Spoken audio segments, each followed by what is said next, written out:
introduce you. This is Nick Schmit. He is the owner of Angry Mountain Productions. I got to know him, like you guys get to know a lot of your personalities, through YouTube. So I started watching him and then a couple other guys on YouTube, some of their films. And then I ran across him in the gym, and I was like, hey! You know what would be awesome? I have this opportunity for you to come and talk to some kids. So we were able to hook up that way. And so I'm going to turn it over to Nick. I'm going to be learning about Nick just as much as you guys are going to be learning about Nick. So I'm really excited for it. Okay, so how old are you guys? 12. You're not 12. Okay. Alright. So basically I hunt for a living. And we film it. There's a group of 6 of us, all my buddies, and we put all our content on YouTube, and we have, the way I make money is through our sponsors. So we have these partners that pay into having their products advertised on a platform such as YouTube. So that's kind of how it's a job for me, and it is what you make of it, like a lot of things in life. Kind of the motivation for me is, if I don't put this content out there, there's these partners that are paying my way right now aren't going to be happy with that, so I have to produce. So that's my job now, and I'm going to kind of jump back, basically 30 years. I'm 30 years old, so you guys are going to hear my whole life story. And like I said, I hope it doesn't bore you too much. So I grew up in a logging camp in Alaska. It's actually the most remote logging camp there. It's about to go back into operations. So from 1989 to 1999, I lived there, and I went to school with 12 other students, K through 12.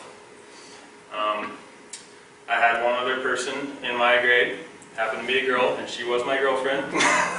So, yeah, it was a crazy upbringing. It's kind of neat to hear Travis talk about his outdoor school, because on Saturdays, every Saturday living in that camp, they taught us survival skills. And it was 100% necessary. You had to be there. You got in trouble if you weren't there. So that was kind of a molding, I guess I'll say, for the rest of my life. Growing up in a camp like that with I don't have a mall to go to. I never saw a passenger car until I moved down here at 11 years old. It was all pickups and heavy machinery and logging equipment. So yeah, I grew a deep love for the outdoors at that age, and my dad ran the camp, so he was crazy busy all the time, so I was just out with my BB gun or my fishing pole, just catching fish and shooting whatever was in front of me. And then after 10 years of that, my parents decided that they should probably civilize us. I had myself and 2 younger sisters. So we moved down to Southwest Washington. You guys know where Kalama is? So I went to, it might ask you for a password. Oh, there you go. We're good. It's okay. I was just pulling up so there's a background to you. I had a couple pictures I brought up for that, me living in that camp. You guys might get a kick out of. So that was obviously really young. Yeah, I thought I was Daniel Boone until I was about 5. This is the survival camp. We live right on the ocean, literally like a quarter mile from it. So right in south central Alaska. That was about 3 minutes of work with my $10 Snoopy pole. And then as soon as I moved home, I think I was your guys' age right here. I think I was like 13. I was always little until about 25. I literally didn't grow until I was like 24, 25. But yeah, that was me at 13. We moved home. Home was Kalama. I graduated from there. And then I kind of continued that lifestyle. I was lucky enough to have a father that took me out hunting and kind of maintained that lifestyle for me. So to relate it to you guys, how many of you absolutely hate school? Okay, that was me. I hated it. I was somehow able to skate through school without ever taking a book home and get good grades, because my dad held hunting over my head. If I got bad grades, I didn't go hunting. if I got a detention, I didn't go hunting. Same That with was you. totally so me. yeah. So yeah, I remember this is, I'm 30 now, so this was like 17 years ago. I remember I got a detention for talking in class or something, and my dad didn't let me go on the opening day of rifle deer season, and I think this was just like the good Lord teaching me a lesson, because he went out that day and shot a buck, and it would have been my first deer, and my life was over. I was just ruined. So that's how important hunting was to me back then. And then I went through high school and I played sports, and I you know, at the time, I didn't realize how important things like sports were, like what they build for you as a young man or young woman. It actually applies to a lot of things in life. Sports do, teamwork, communication, just simple things like that you're not realizing at that point. And I had the opportunity to go play in college, and I threw that away.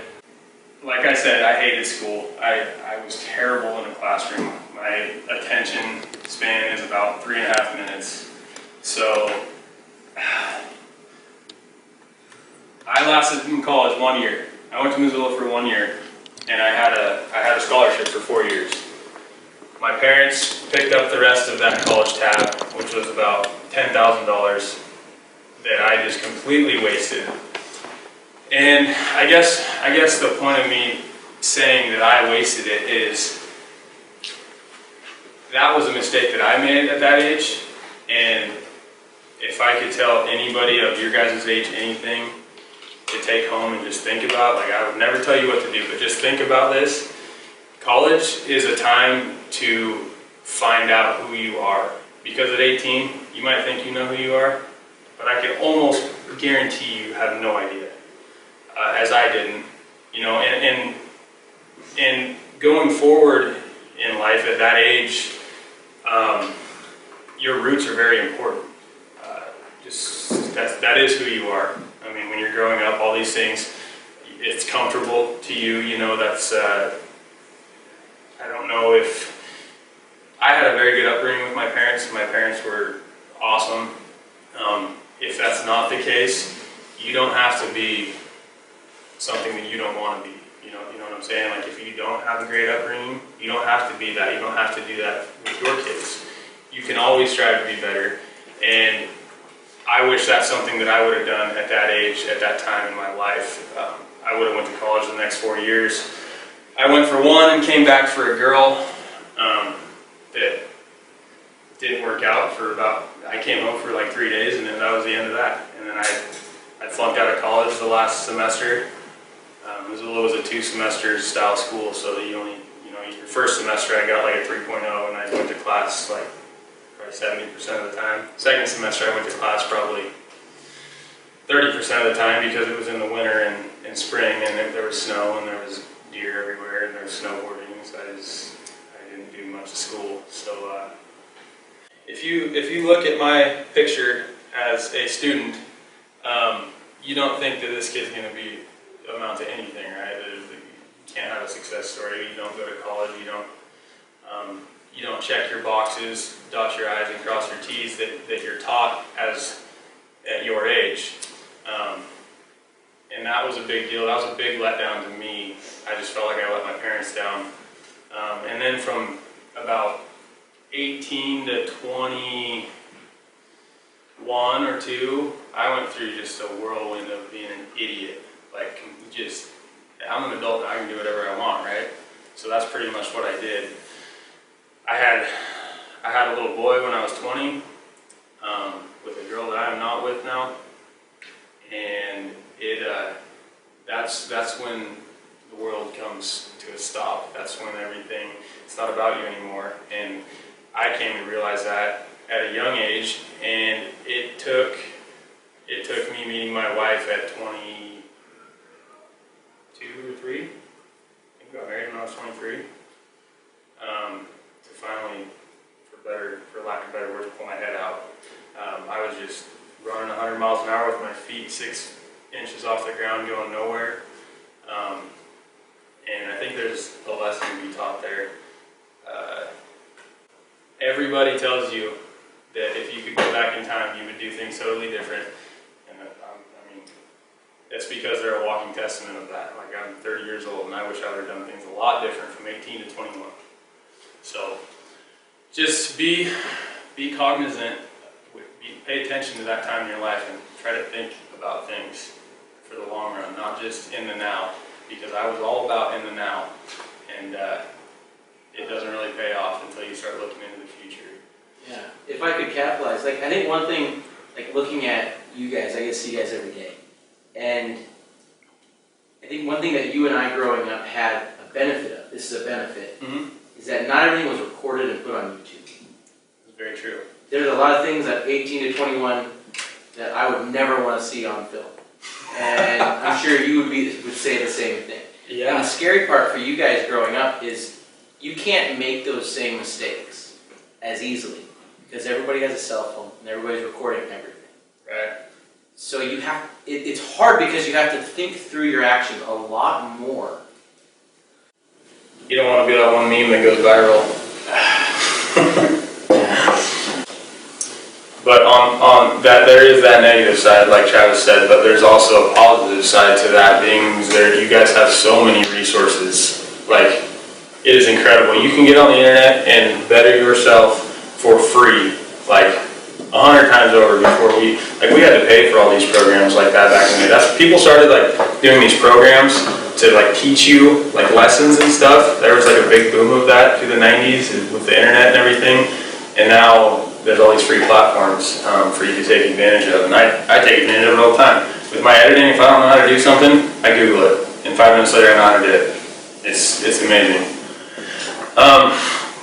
So yeah, 23, 24, I started work at Les Schwab, and this is where I'm going to kind of touch on the fact that those of you who hate school, there is a bright future for you if you don't want to go to college. There are many trades for you to make a lot of money and have a very successful career, raise a family, and have everything you could ever imagine. I started work at Les Schwab. I worked there for about 3 years, and I climbed up pretty fast. They offered me a management position. The only problem is with Les Schwab, when you go into management, you have to move. You can't stay at the location you started at. It's just part of their system, if you have it. So I couldn't move away from my son, obviously. I wasn't going to just up and leave him. Yeah, I worked at Les Schwab for 3 or 4 years, and then I topped out at pay there. And Les Schwab is a great company to work for. It teaches you a lot of things, hard work. It's very hard work, especially if you climb up, you start doing industrial tires and stuff like that. The only problem is 19 bucks an hour doesn't hardly do much for a family anymore. Back in the early 2000s, late 90s, yeah, you could raise a family on that. The cost of living's gone up so much. So I decided that I was going to try and better myself for my family, make some more money. So from there I went to a directional drilling company, and I actually traveled all over the western United States. I think the farthest east I went was Oklahoma. But yeah, I put pipe in the ground with a directional drill, which was actually a really cool job.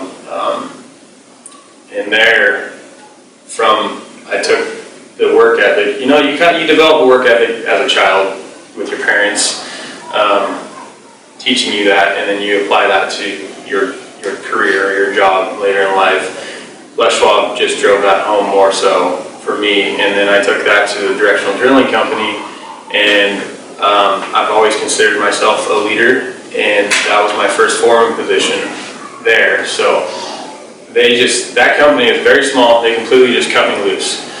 So I had a crew of my own guys, and we traveled all over, and it was a crazy learning experience. And again, so I bettered myself, made a lot more money in that time period. I mean, California prevailing wage is ridiculous.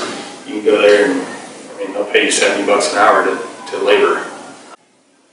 The problem with that job is it was very hard on my family because I was gone. I was gone for 2 weeks at a time, and I had a little boy, and he was growing up right before my eyes, and it was really hard to swallow not being there for all that good stuff. And I moved from there. I decided to quit and work a construction job just out of Portland for a company called Landis & Landis. I was a foreman there for the last year. And throughout this, from about the end of Les Schwab through my drilling days and my construction days, I had gotten more and more involved in hunting and the hunting industry. And I worked my first sportsman show. Have you guys gone to the Portland Sportsman Show? So I worked a booth there. I worked a booth there in 2014 for Phelps game calls, or 13. Yeah, 13 for Phelps game calls, Jason Phelps. He's a guy who was up in PL, Washington, and he built this call company out of his garage. So I started hunting with him back then, and like I said, it progressively got more and more involved. And that last company that I worked for, Landis, the construction outfit, they were super helpful with everything. I mean, they just let me, they gave me a month off in September and just said go. So as things progressed, we brought in, Jason and I brought in 4 more people, and it was our hunting group. And we started filming in about 2014, just on the side. We didn't really know what we wanted to do with it. You know, you see these people on TV, and you're always like, yeah, I want to do that. How do you do that? So it was kind of a hobby at that point. So we bought some cameras and started filming everything.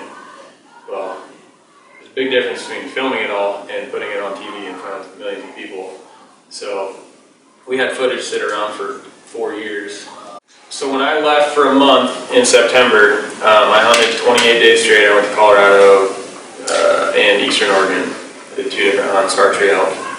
And we had kind of committed, like this last year, we had approached a whole bunch of different companies like Loophole Optics, Mountain Ops, Kifaru Backpacks, a whole bunch of companies that we had already believed in and used for the past 3-4 years. Right, so we approached these people and we said, hey, we're going to do this big project. It's called Tradition. This is our idea. So we built this big media kit, which kind of introduces the group, and it lays out our hunts for the season, and it lays out kind of project costs, like what the tag costs, what it's going to cost to drive there, what it's going to, you know, just what it's going to cost to produce this daily series. We decided we're going to put out an episode on YouTube every single day for the entirety of the project, which ended up being about 34 or 6 episodes, I don't remember. It was hell. It was a grind. So all these companies, they came in big for us. They forked out a whole bunch of money, and we were able to hunt. I think I hunted over 50 days. So I came back from work after that month off, and I told my boss I was putting in my 2 weeks, and I was going to do this thing full time.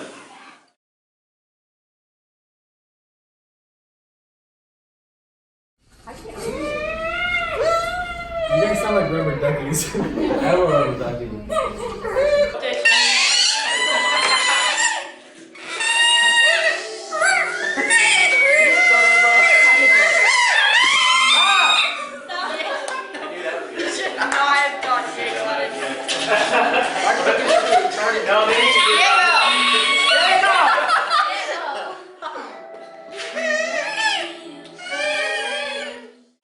That was like August 6th or something, or October 6th, and from then on I hunted until November, 2nd week in November.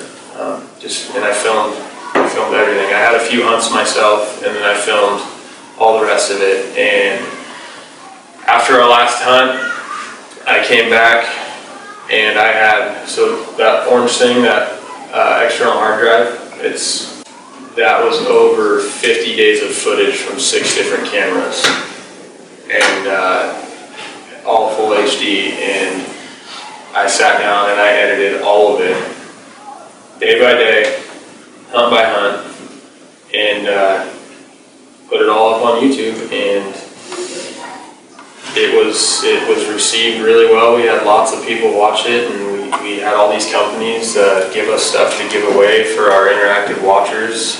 Like after every hunt, we would do we called it a recap, so that we could interact with our audience.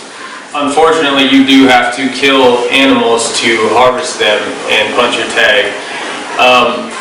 The reason I don't get sad, it's more of a respect thing, because I use literally every piece of that elk. Like we pack all of the meat out. The horns are just a memory to us. Now, one thing about this hunt, so you saw her passing up elk that were smaller. So this is a very special hunt. It took her 18 years to draw the hunt, and it's in eastern Washington. So she wanted to take a very mature bull, which that first one she passed wasn't. It was pretty young, and there were a lot older elk in that unit. So the one she ended up taking was a lot older, a lot more mature. And again, it's kind of a lifestyle. It's how we don't go buy T-bones or ribeye. If you really think about, do you eat meat? Barely. No, it's fine. I have no judgment here. If you go to a supermarket or wherever you buy meat, I can guarantee you the way that we harvest and take care of our animals is way more humane than how it gets to those shelves. Because that is bad. I'm not going to go into it, but I promise you that it's way more humane the way we do it. And again, like I said, it's our lifestyle. What we eat is game meat. So we've done it for hundreds and thousands of years. I mean, as long as humans have been here. So I guess to answer your question, there is a bit of being sad that you just ended a life. But again, it's more of a respect thing at that point. So we do respect the animals. A lot of the guys I hunt with, they say a little prayer right when the animal expires. So yeah, it is a special moment for sure. Yeah. Do you eat the meat or? Do I eat the meat? Yeah. All of it. Yeah, for sure. I have like 3 freezers that are This is amazing. full. Elk meat's amazing. It's really, really good.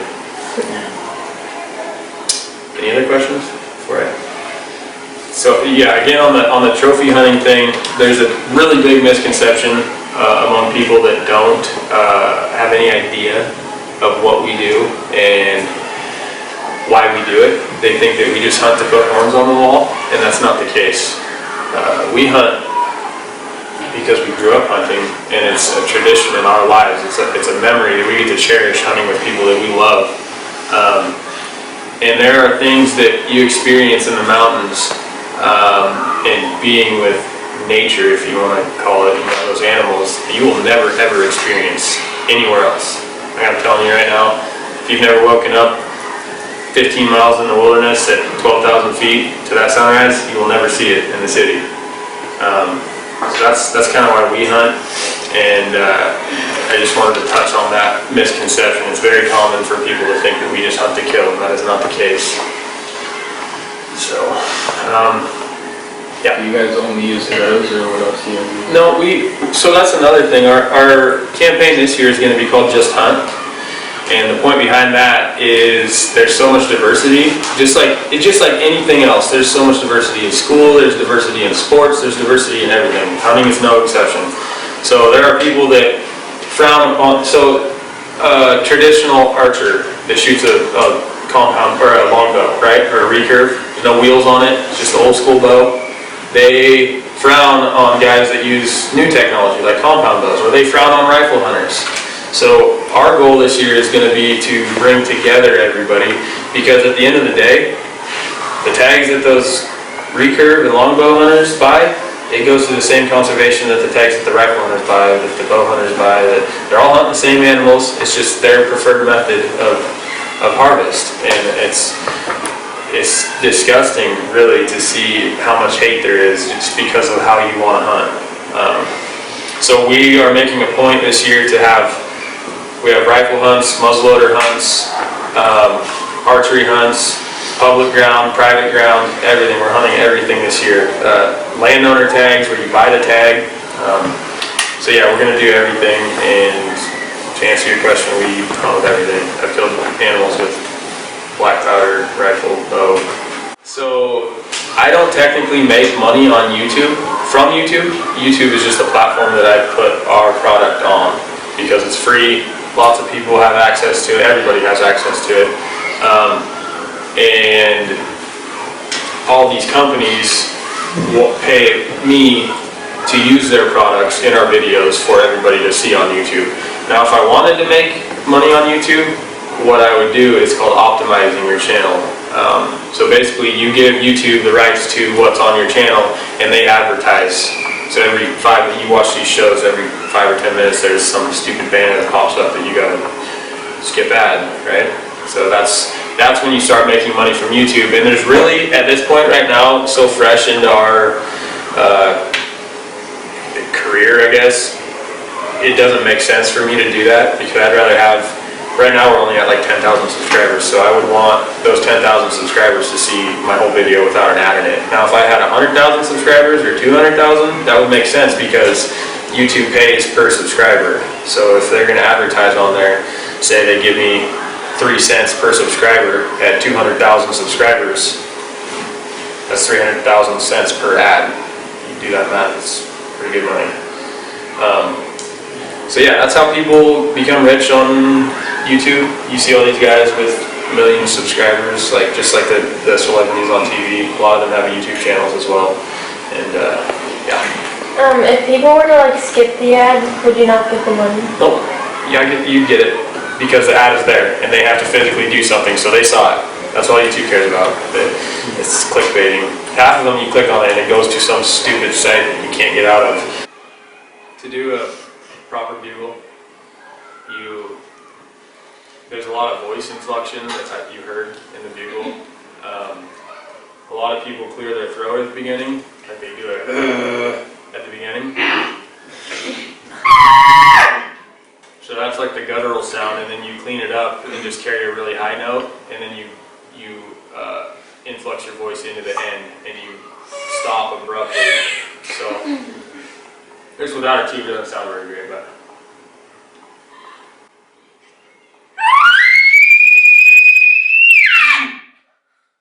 So that's a bugle. It's fairly okay.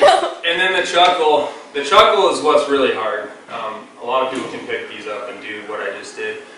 But the chuckle, to sound like an elk, first off, you have to start with no air in your lungs, so I breathe out, because you're pushing in, pulling air when you chuckle. And you have to say something at the same time to get the pop. So you say yo, yo, yo, yo, yo, and that's what an elk sounds like.